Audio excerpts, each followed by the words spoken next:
So hello and welcome to the Limitless You Talk with me, Katie, and I'm delighted to be joined by Alanna Goddard. Am I saying that right?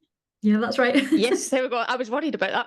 Who is from AG Health and Wellness Coach, and I kind of got connected through a mutual coach. Mutual coach we'll go with. Yeah.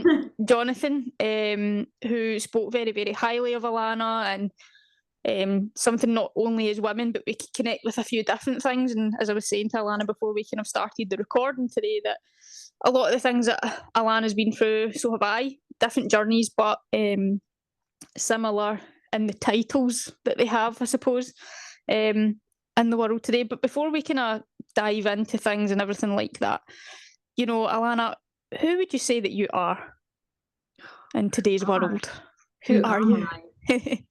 Do you know what? I think I'm still finding that out. Me too. Yep. I have probably, as you do as you get older, I mean, I'm 31, so I have some life experience myself. I would say I'm somebody who is on a journey to having a balanced life and learning new things about myself along the way, which has been really interesting. And I think from the girl who I was when I was 19 to who I am now at 31, I've completely changed. And I think, it's positive for, people who are out there and maybe thinking, oh, I'm living a certain way. Like, it is possible to change your life and your mindset. And I think, one of the reasons why I'm so passionate about what I do is because, I've effectively changed my own life. So, who am I? I'm an enthusiastic, fun-loving, happy-go-lucky girl that is really passionate about helping other people with a relationship with food and exercise in their body, because I have, been on one hell of a journey, which I'm sure we're going to come into with the questions that you're Yeah. and yeah, we'd say I'm loving every minute of it. There's challenges, and I still have those days where, I have not so good body image days like every female does, but I'm riding the wave. That is my analogy, like in life, like even when I was going through my eating disorder recovery, riding the waves of the ups and downs and just trying to take everything in my stride and being grateful to be here every day. I'm in awe of that answer. Like that is I was like there's so I was my therapist sometimes says sometimes I answer with such like not stubbornness but such a vengeance, such like clarity. And even though you're on that journey of probably who you're still finding who Alanna is, like Mhm. you've got a lot of clarity in there. There's a lot of like power. Oh, I'm feeling empowered by this. I'm I feeling love that word. I know, I love it. Well, I'm going to quote back what I did when I stalked you. You've got to do your background research. And Mhm. what you've got quoted on your social media is empowering you to build healthy relationships with food, exercise, and your body. That's right. And you've summed up who you are or who you're finding yourself to be in that just ties into that so nicely. And what I wrote down about that was, okay, you're on that journey, you're on that journey yourself just now, you're helping others to do the same. Yeah. But what truly does it take for that to become the goal? For someone like for them to want that goal, do you mean? Yeah. Yeah. I think accepting where they are is not where they want to be, and knowing that you can live a happier, balanced life with, food, exercise, and your body. And I think why I've got that, I want to empower people because I want to kind of be the person like who I could have had through my journey to help other people. And I know it's possible because it's happened for me. And I just really want to empower other people as well, because the life I'm living now could not be a 360-degree Mm, different from my old life. yeah. So I'm very passionate about it. And I think what it would take for someone is just to have the willingness to, accept that they want to change, know it's going to be maybe a long journey, a hard journey, but if you're willing to put the work in and you truly want to change, you absolutely can. Yeah. And and you'll have met, people helping throughout your time doing it and throughout your own journey of the lack of understanding, the lack of education. And Mhm. there's maybe someone listening to this right now that's like, yeah, that's easy for you and Alanna to say, Katie, but like, it's not as easy as that. We know fine well that it's not easy. And you said it's a long journey. It's like I've learned truly what that word longevity means, because I don't think it's a journey that ever truly stops. It's like as soon as you're born, that's your longevity journey started, and the day that you pass away and you're no longer here, that is when it stops. So for anyone that is, I suppose, thinking, oh yeah, but that's easy for you to say that, but it only needs. I always remember this expression about start small, start super small, or whatever. It was like the 4 S's. And if you just do something really, really small, that can help start your journey. Oh, do you know what? That is so underrated. Like, I think when people Massive. they're, if they're trying to transform their life, and there's maybe loads of different areas that you want to change, but from what you've just said, it's true. Start small, sustainable habits, making small steps to the way you want to be, because it's like climbing a hill. You can't just get to the top. You've got to go through the stages of getting there, and eventually you will get there, but you just have to keep going. And if you focus on doing sustainable habits every single day, just changing little things about your life, over time, they will just become autopilot, like driving a car. Like the more you do things, easier it becomes. And it's the same thing. And, if someone is listening and they think, oh, it is easy for you to say, I was once you, believe me, I was once there. And honestly, it's going to sound so cliche, but it does just take time. Like, it does just take time. And that journey can look different for everyone. For some people, it can be quicker. For some people, it can take a bit longer. But if you have the willingness to learn and truly want to change your life, like, you absolutely can. Yeah, it's as I said to you before we started this, it's a journey where, in my role as a funeral director, I don't want to be taking a call. I don't want that phone call. I've seen what struggles do. I've seen the outcome in some cases where people's only piece is to no longer be here. And it's hard, it's in different variations. And I was having this conversation actually this morning, and it was, you can come from a family where you've grown up really well, you could have had say anything you wanted, lived in a nice house, you get you get the brand new car when you turn 17, you could have everything in the world. But if in your head you're not empowered, you're not there, it's, that doesn't matter. Yep. If you're not happy in your mind, then, no amount of gifts and items are going to make you happy. Like, if you're happy in your own mind, in your own skin, like, if you have your health, like, you are wealthy. Do you know what I mean? I think people I think, I always think now, I think now that I'm 10 years into this journey that I seem to be on, I'm a millionaire. But I'm a millionaire in the sense of I am the healthiest I've ever been. Yeah. I've made different behaviours that the Katie when I wasn't very well was like, if I ever get to that day, that I've won the lottery. Yeah. And no matter if you did come into money, it would come nowhere near as close to as the feelings that you wake up every day, or the way you go to your bed and feel, today's been super successful. I'm so grateful for being alive. I'm happy. I'm healthy. I can go to my bed at night and sleep instead of having this like buzzing bee noise in my head because of everything going on. And that's where it comes. And I think both of us have been through a journey in different forms by these words that society uses of body dysmorphia. Yeah. And I don't like the dysmorphia, but I just think it's a lot of letters. It just freaks me out because it's like one of the words I can't spell. So it's like a lot of letters. And it's something we do share in common in different ways. I always thought that my physical body, being 35 kilograms in weight, under 6 stone, was because of my mental health. But my mental health was causing the body. It was causing the organs to shut down, causing I lost my period. I looked, and this is very, very, very strong to say, but I've seen a lot of deceased in my job. Yeah. And quite a few deceased look more peaceful than what I did.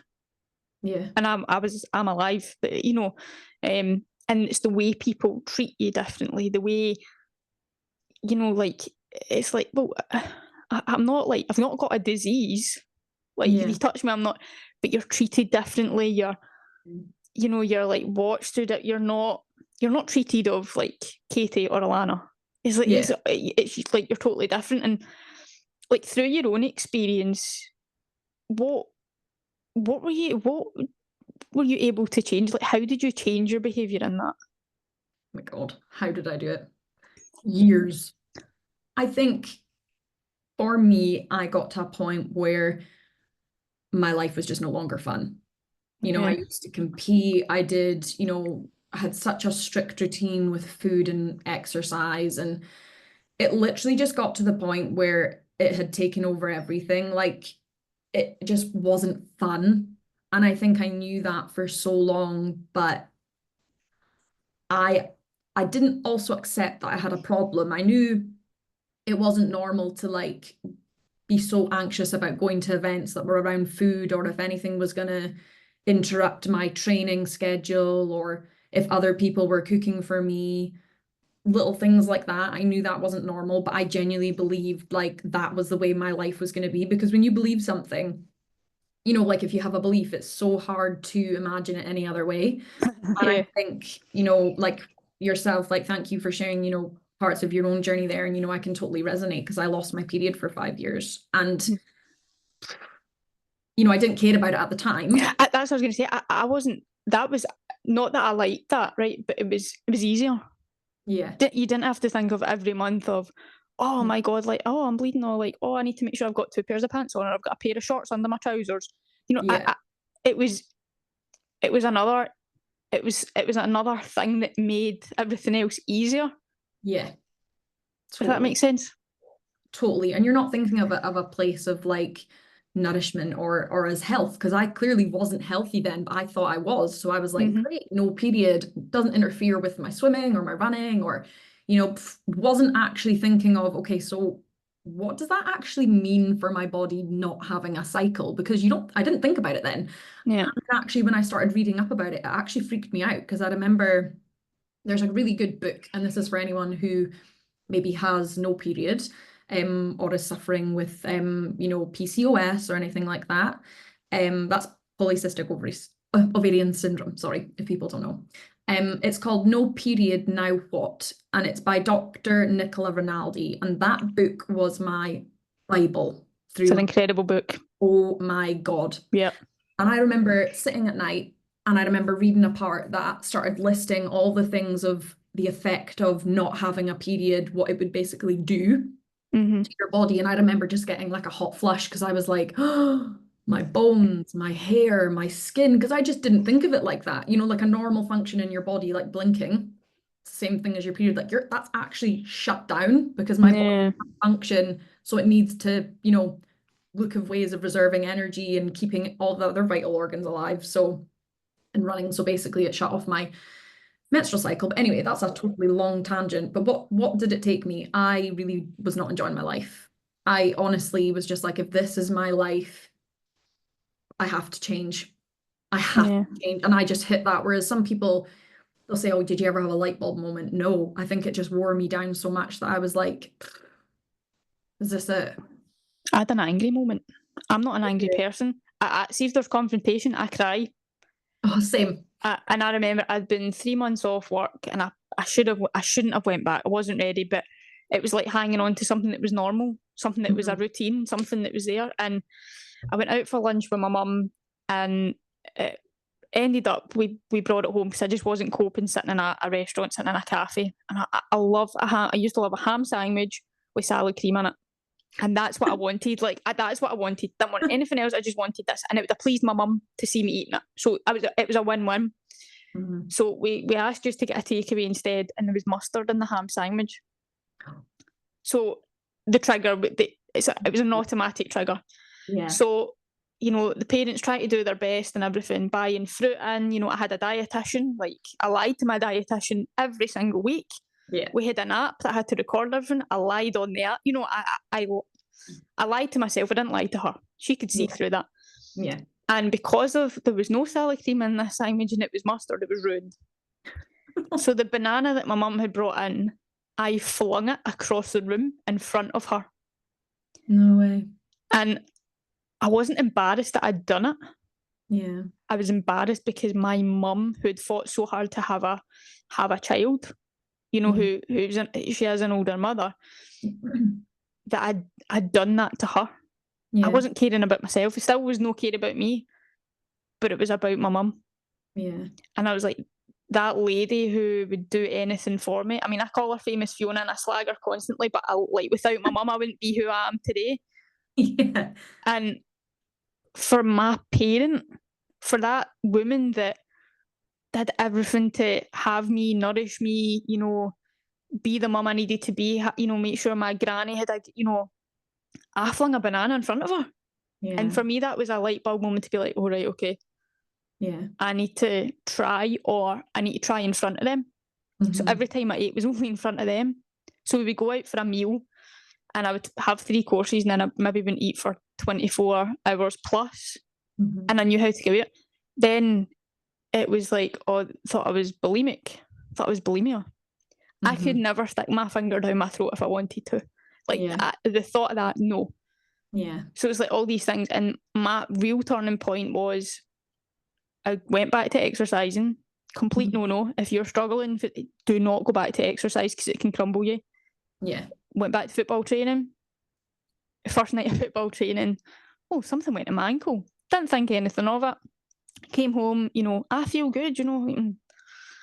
5 o'clock in the morning, went to go for a pee, fell out of the bed, couldn't walk. I split my tendons in my ankle, ended up on crutches, ended up having to go back to my parents to stay because I couldn't get up the stairs to my own flat. I was going up the stairs on my bum. I mean, not the best. And living with them and going back to, I know what's in a lot of calories in food. Yeah. I was so like, as you say, you're so blinkered and you're so like fixed mindset or single mindset of foods and how you eat every day. And I just was so back to the behaviours when it started. Yeah. And my parents sat me down, and being an only child, that was the first time I felt it. They sat me down and were like, we've been chatting and we've seen this place and we're going to go and take you there, you know, going to look to get you some help. You maybe have to stay for a while. And I was like, again, burst out crying. Why are you sending me away? Do you not like me? Yeah. Do you hate me? What have I done what have I done? Yeah, I think you always think negative and things, but Yeah. I felt as if I was getting sent away for something I couldn't control, something I didn't understand what was happening. And they showed me this video of a success story. And all I heard of the story was, hi, my name's Katie. That was it. Put that video off, do not show me that. And because this girl was called Katie, Yeah. I was like, I do not want to be that success story. Yeah. I want to be my success story. Yeah. So, and I always remember the doctor years ago telling me never ever Google anything. And I was like, screw it. Google. Google. What is it going to take for me to not feel like I have a problem with my body? What is it going to take for to get over these tendons in quite a short space of time? Like, what is it going to get me to run a 5K race? I mean, it was still really underweight when I went out and ran 5Ks and stuff, but it was like the trigger of becoming a person that you're not because you're so lost in who you are and who you don't know who you are, to then build up this relationship where it is now. And you'll understand as we go from that to like, I'm like, when am I getting to eat again? I'm starving.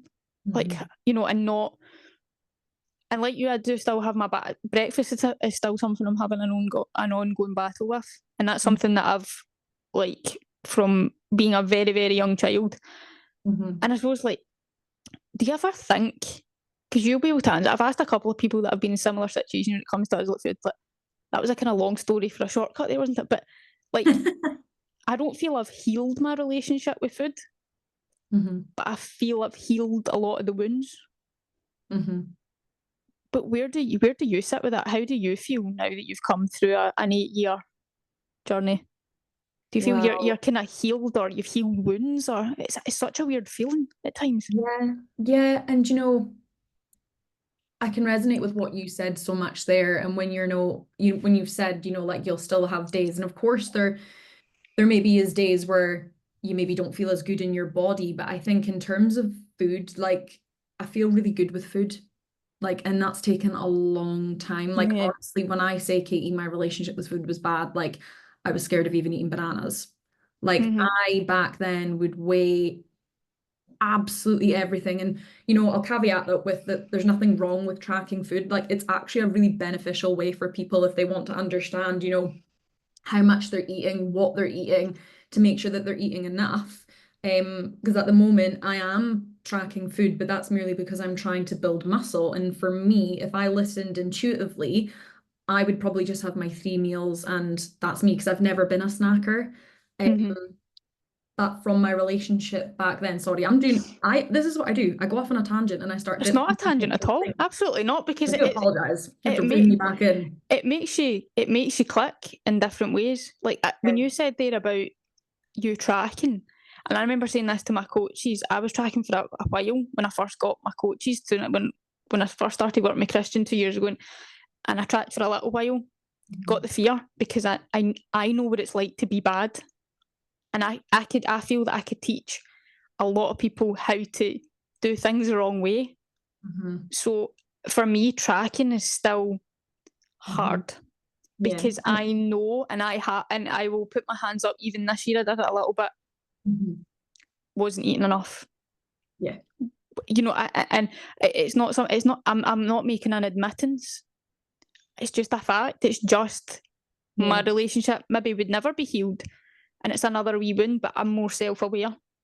Yeah. That's a huge difference for me Yeah. And see if you're aware, like I say this to quite a lot of my clients, like if you're aware of something, you can do something about about it. it. You're aware of it. Whereas if you are not and you're living kind of on autopilot, you know, you're not going to be obviously aware to be able to change. Like you're more able to change if you're aware of something and if you understand it. And certainly for me, when I used to learn about macro tracking, I used to use it, but it was in a way that I thought was healthy, but was completely not. Like I wasn't eating enough for competing.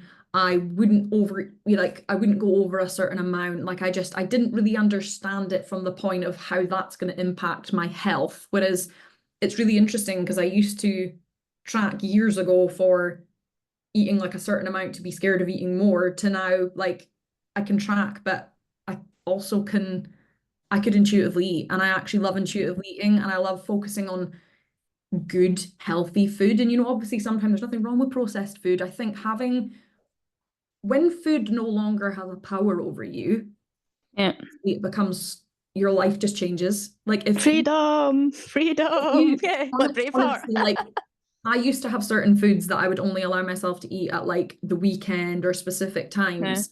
And when I was going through my recovery, what I used to find really helpful was it was kind of like those fear foods. I used to have to, I was like, right, I'd set myself like a challenge and I'd be like, whatever that thing is, I'm going to have it every single day. And it's going to become less of a big deal because if I used to only have it at the weekend, I would probably overeat in it because I thought this is the only time I'm going to allow myself to have it.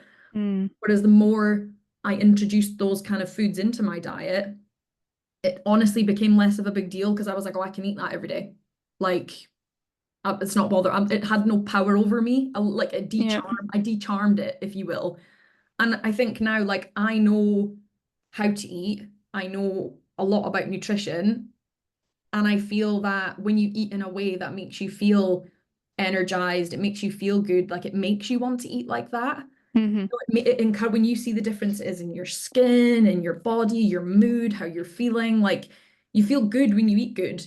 You know, we all know if you were to eat certain foods for a long period of time, like that would obviously show up. But I think it's important to know like you can have a balanced diet. Like it does not, see if you see it as like all or nothing, black and white, set yourself up for a fail. Like Oh. honestly, have a balance. And that's why with that word, I'm just like, eat it, and it's so simple. We overlook it.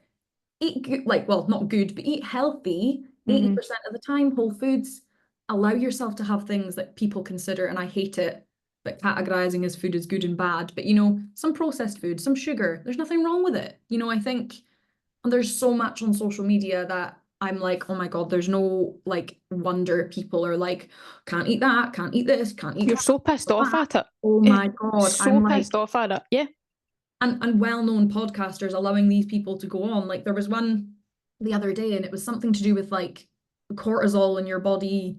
holding on, and I was just like, oh my God, these people need to be taken down. Like this is the reason why people who are vulnerable listen to that, like I used to be.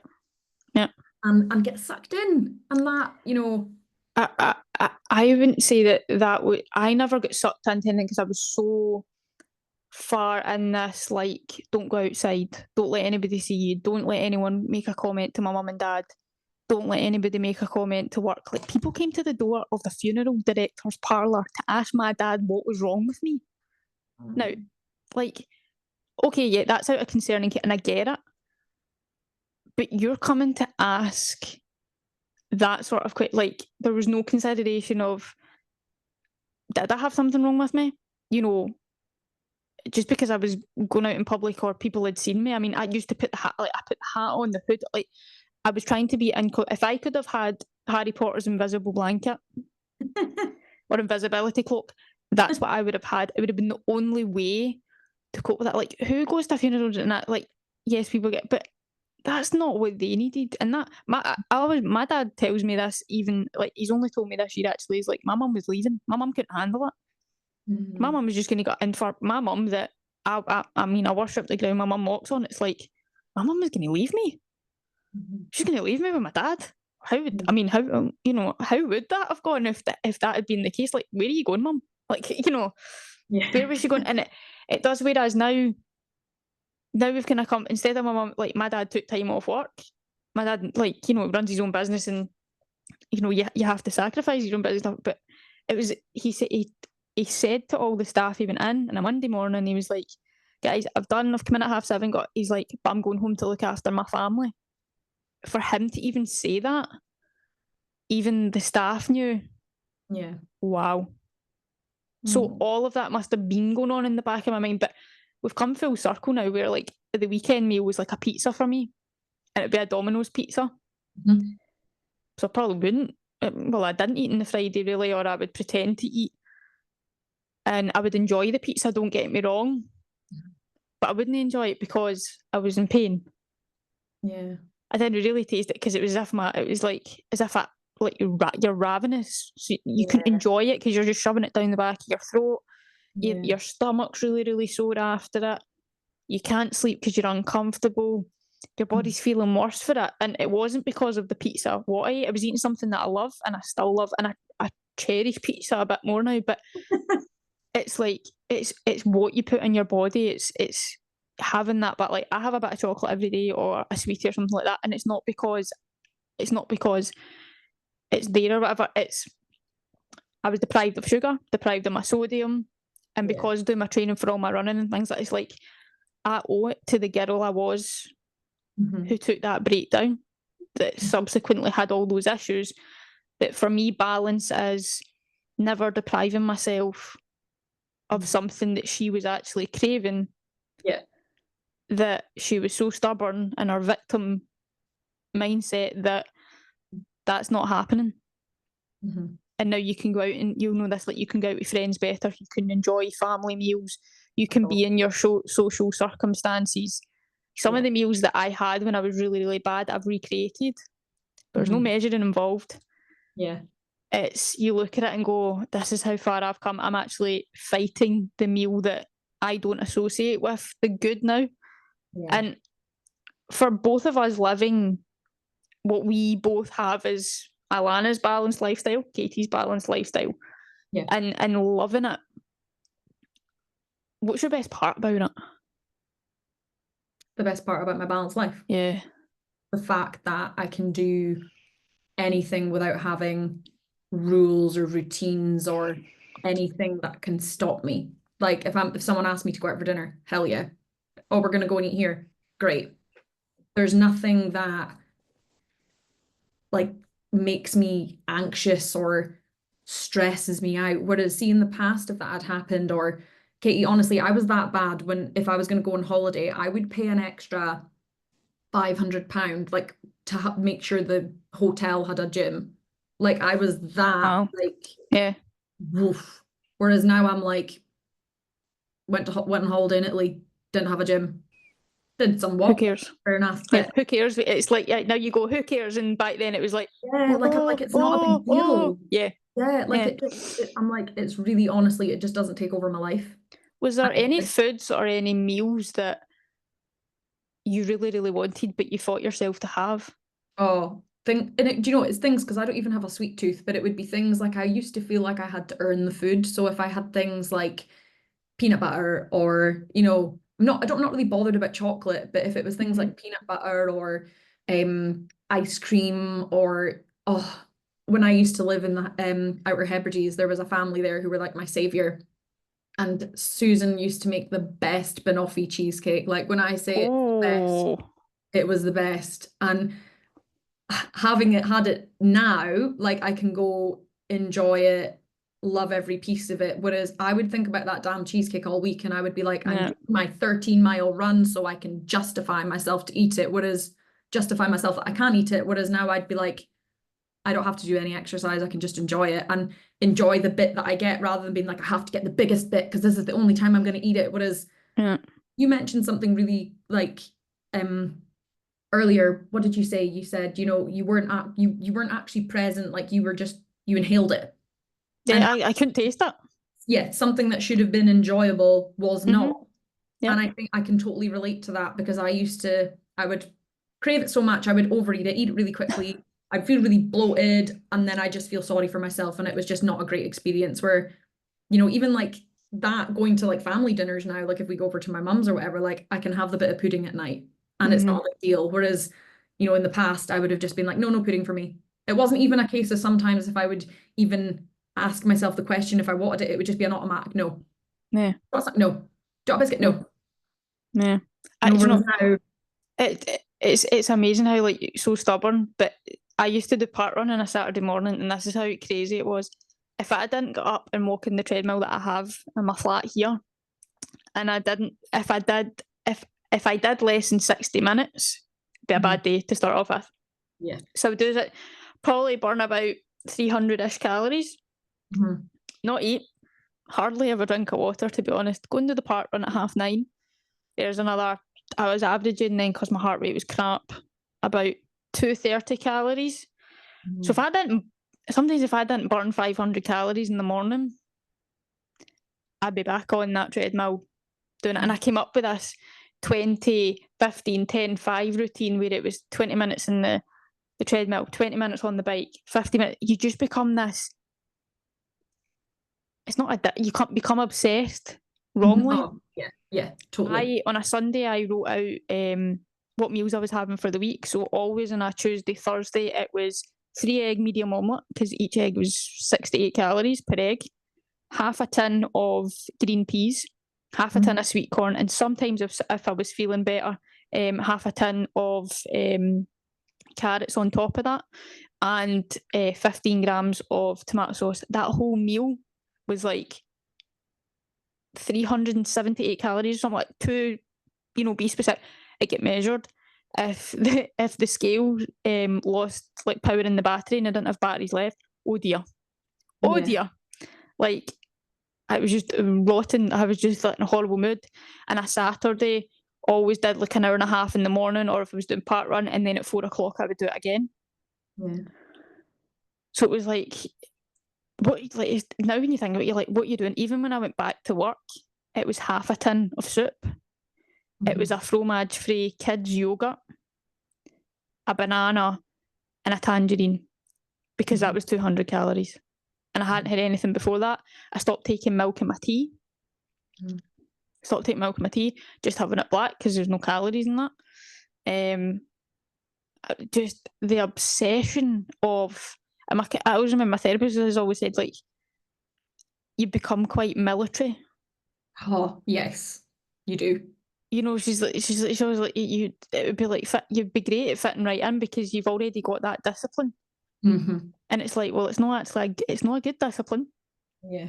Whereas my discipline now is like doing the things I actually don't want to do. Like, we don't always want to go to the gym.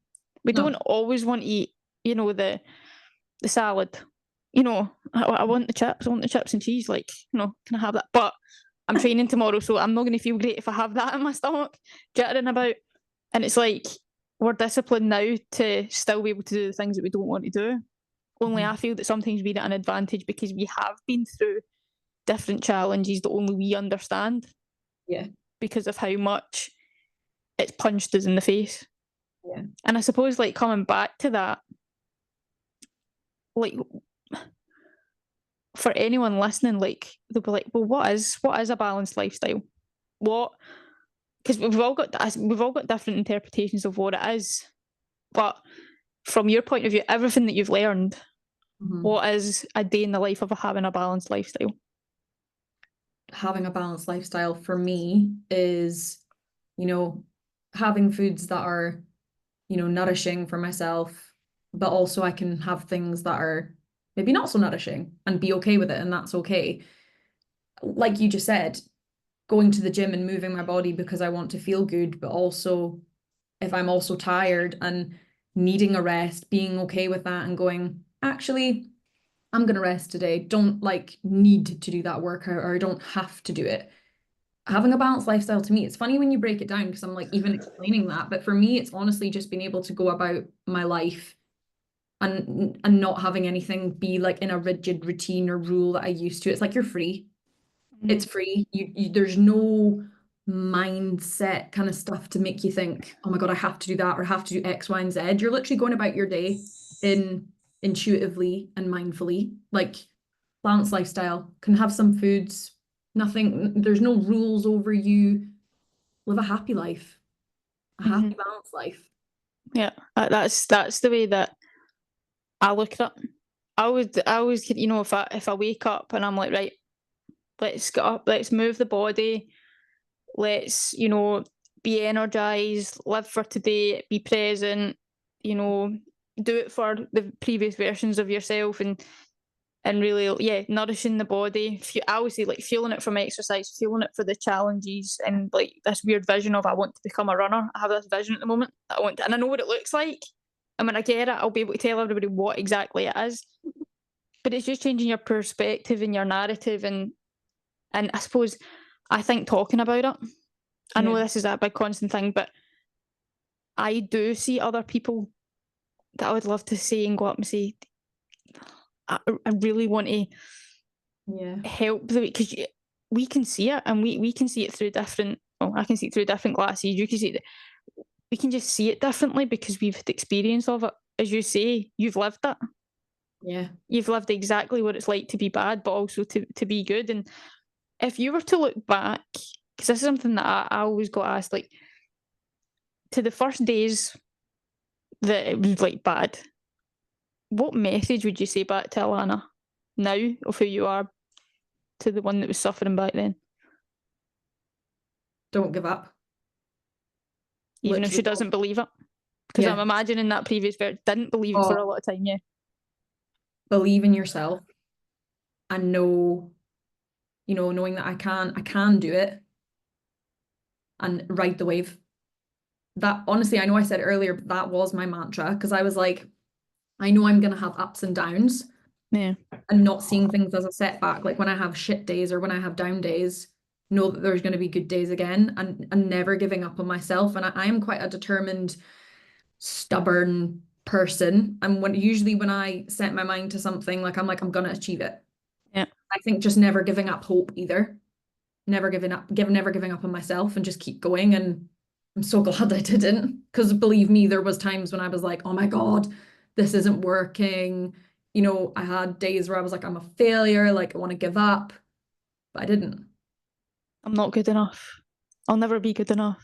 Yeah, how are other people doing it? Oh, it's easy for so and so to say. You know, I was that person.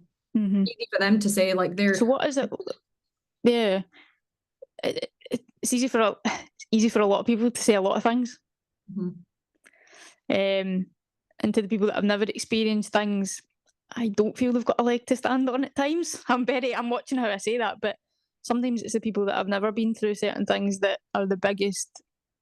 Well, they use their mouth the loudest, the biggest. But I think it's only us that have been through things that truly can. And like you coaching your clients and things, like, do they ask you questions about it, or do they or do they take solace in where you've been in your knowledge now of helping them be their best versions, or being their empowered self in life? I think I give my clients the kind of awareness to know, like, when they're coming up with certain struggles, as everybody does, I often am quite reflective about it, so I can bring in my own experience to allow them to understand, like, I understand how you're feeling, and I can often, bring in my own pieces of, experience and knowledge with whatever they're struggling with, because having someone else talk to you in a way that they're like, she gets it.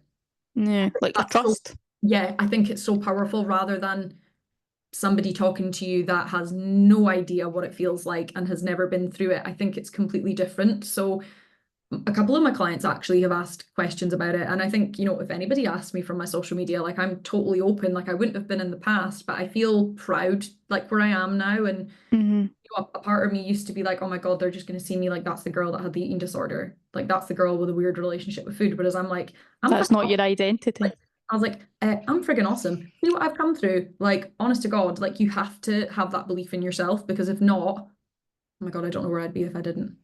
You're not the Alanna, the identity of the eating disorder. You are awesome. You are fantastic. You are an inspiration. And I said that to you before we started the call. It was another comfort to me that I wasn't alone. Previous version of myself in my head. Oh, there's another girl that suffered just like me, differently. But okay, not alone. Still not alone. Still in a unique club. Okay, maybe it's not the best of club we want to be in, but it's true. You're in a unique situation. But for anyone that is maybe feeling, or they know that there is a struggle there with body dysmorphia, relationship with food,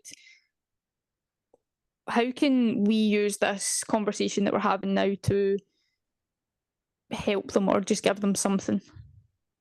I think, one, to know that you're not alone. So No, with you're that, not. like, you're completely not alone. I think if you were to ask a room of thousands of men and women, with regards to, like, do you, disordered eating, and there's a difference obviously between an eating disorder, that's like a medical clinical diagnosis of someone who obviously has a mental illness. Disordered eating, I would say there's probably about 99% of the population that have probably got it. So firstly, I would say, like, you're not alone, and, reach out, even if it was, you, I, or some, talk to someone that you trust, Massive. that Please, you please, know, please. that is going to be there. And it's not necessarily that they need to have the answers. Honestly, just being able to express how you're feeling and what you're feeling.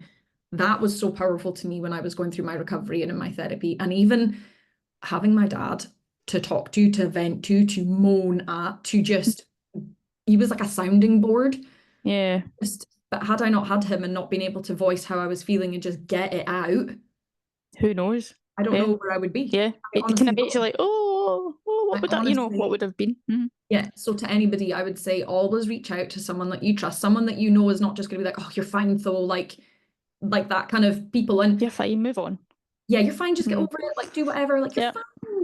No, I'm not fine. And it's just, you will, hopefully someone who is struggling will have somebody that they can trust. But, if not message you or I, like, coming from a place, if you're like, I maybe don't have anyone, well, We're message you. here. Yeah. Yeah, we're We're here. here. We'll always be here.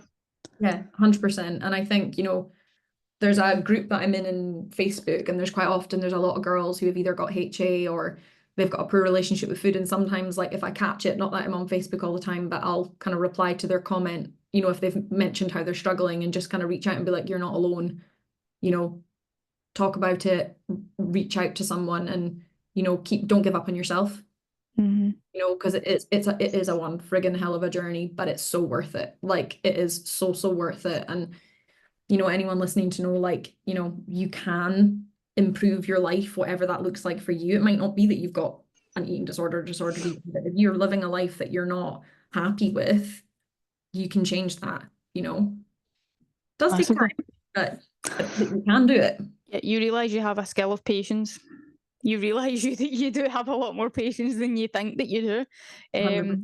I always think that's a pointless thing that I learned out of everything, but it's maybe essential at certain times now. And I think everyone that comes on the podcast, I'm always asking this question to finish off. Like, what would you say is your superpower or superpowers? Being able to, I wouldn't even call it read people, but it's almost like I've got like it's like my emotional intelligence. Like I'm very good at sensing how someone feels. And that sounds really weird, but It's not weird at all. I feel like I can be really connected with people. And You have an aura. Was it? Is it inspired? Is like an aura, I a don't know what warmth? it is. It's almost like I know what to say, not thinking it, but subconsciously when I'm talking to people, if I can sense there's something, it's almost like I just know what to say to get them to talk. And that sounds really weird, but It's not weird. That is not weird. That's I don't even know what superpower you would call that, but I'm good with a good one. good with empathy. Good one. Yeah. And I think a big part of our world now needs empathy. yeah. So that's something that I hold on to. So I understand. Mhm. You know, having someone like you that you make it easy to talk about it. Yeah. So I would say that's a massive superpower. What about anything else? I don't know what superpower you would call that right enough, but Alanna's unique superpower. yeah, That's your superpower. It's no one else's, so it doesn't need to have a name. And I think because I'm generally interested in people, like I'm curious. Like I know People are fascinating. everyone kind of either has a story or something, and I'm just like I love learning about different people, like Yeah. what their story is, what they're going through. And I think because I just have a natural thing about wanting to help other people, like I'm always like I'm Because just you're a people interested. person. Yeah. Yeah, The more yeah, I think, the more you're a people person, you're at an advantage with that, yeah. and you want to read them. It kind of sounds like there's genuine care, and there's like you know they've got this thing going on at the moment on social media and online and things like that about how to be a good listener. Mhm. It's like you're either a listener or you're a good listener. I Mhm. think it's who you choose to be as that listener. You know, Yeah. if you take that genuine interest in that person telling you that story or what they need to tell you or what they want to share with you. Yeah, totally. But I think, like there's I did my health coach diploma this year, and one of the mentors, like I've got a really good relationship with it, and she's honestly amazing, like made me believe in myself at times when I didn't believe in myself. And if she ever That's what you listens need. to Yep. this, like she will know who she is. But she always says to me, she's like, you've got such a unique talent. She's like, it's like you've got some sparkle, because she says anyone who you speak to or who you come into contact with, she's like, you've just gotten a way to make people feel seen, heard, and feel special. And I'm like, that's such a nice quality to be able to have. Like, I think it's because I'm really understanding of people, and I think just generally empathetic because of having gone through my own journey. So I just am passionate about helping other people, and it's it's authentic. It's not like I'm like, oh, I just want to do this because whatever, like it makes me feel good. Yeah, obviously there is that factor to it, but I genuinely want to help other people change their life. Like when you've come from living a life that you Existed in. to now, completely flipping that, I think I'm like, oh my God, I want to help other people do that. Like it can be Yeah. done. So how amazing is that? I've managed to talk about what my superpower is to a complete change of something else. You've brought it full circle of your journey, what your experiences have taught you, how you're using it as fueling momentum to help others, and how into the future you're going to keep doing that. That's what being a superpower version of Alanna is. And that's all like having a conversation like you've been able to share with me, us being able to connect in this crazy mad world we live in right now, to having a safe space, sharing this conversation and combined bringing both of our experiences, both of us, and as women, to even if whoever is listening to this, if you are that one person that me and Alanna share and want to help, then please don't ever don't feel that you're alone. And I want to thank you for sharing, for telling your story, but just the positivity that that body dysmorphia, relationship with food, it can be positive because we're all capable of making it that way, and the journey is worth it. As hard as it is, the journey's worth it. Yeah. And I think, it's easy to say yes because where I am now, but when you come through it and you reflect back at various points, but you're like, God, that was worth it. Massively. And for anyone, that may want to reach out or anything, where can someone find you on social media? Like, where can someone find you if they ever felt that they could reach out or stalk you like I seem to have? Yeah. Love it. And that's another thing though as well. Like, even if it's a case of like connecting with people on Instagram and, or social media or whatever, and no, they don't necessarily have to become a client, but you form relationships with people. And I think that's just so lovely because it's so nice to feel connected to other people. And I just, so if anybody, tangent again, Alanna, if anybody wants to contact me, probably the best thing that I'm on is through my Instagram, and my handle is at ag.health. So it's just my initials and .health. And yeah, just anybody, I suppose, that's, struggling with, the vicious cycle of yo-yo dieting, or wants to break free of that and, live a healthy, balanced lifestyle and, find confidence with the relationship with food in their bodies, and exercise, and just being able to live a happier and healthier, balanced life. Like, honestly, any questions at all about anything, even if they just want to know about me or, anything at all, please message. No question is a stupid question. So I'm more than happy to answer any questions anyone has. Love it. And I will tag your social media as well in the notes.